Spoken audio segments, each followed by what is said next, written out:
Middelburg 'n groot verskeidenheid uit daardie streek uit. Dan is die man wat die spel begin, hy sit hom op die voet. Lang platskop. Van na agter. Thomas is skramskalker wat die bal kry. Hy laat loop daarso. Toosius Botha.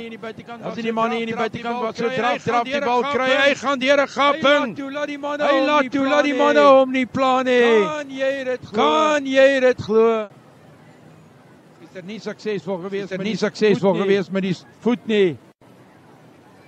Hy is oor sê die skeier. Vanjaar sal sy springers kry.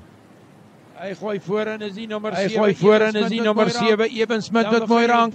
Dan begin die Popo Blou Bulle begin dryf. Hulle is by die doellyn. Net kan wegkom van die kant en op skeieregter kyk.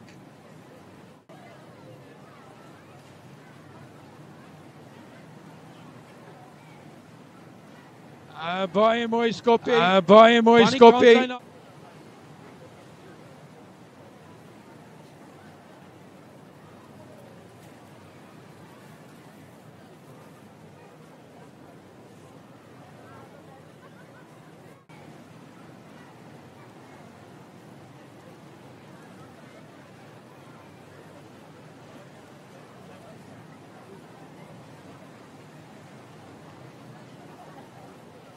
Die bal mooi beheer het. Junior Navari wat daardie bal mooi beheer het. Ek het gesê hier is die matchmaker, hierdie man.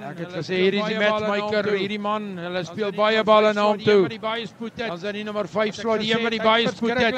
Wat ek gesê het, hy het verskriklik baie spoed. Manne wat hom elke misgis. Wat gaan hier gebeur? Gee hierdie ene.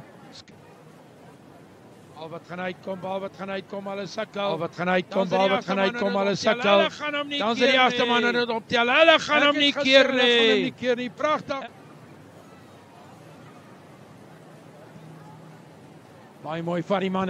Weer 'n keer raai maar ek het gesê Matthys Stols. Hy is 'n man wat lus het om rugby te speel. Hy is op pad doellyn toe. Amper kry hom daarso. Weer 'n keer wel gedaan. Ek het gister gesê. So pas so lank vir volgende jaar. Hier vir die Pumas, hulle skram stewig. Mooi ene hier vir die Pumas, hulle skram stewig. Dan is dit weer 'n keer nommer 20. Ek het gesê. Ek sit my geld op hierdie man. Hy speel goeie rugby. Hy speel skat rugby. Wat gaan hier gebeur? Hy kry die man daar agter die doellyn. Agter die paal, skuiterregter kon nie daardie ene sien nie. Ek dink hy gaan hom toeken nie. Lynregter het hom ook nie gesien nie. Hy gee die 3 vir die Pumas, 12 punte vir die Limpopo Blou Bulle. Wel gedaan manne.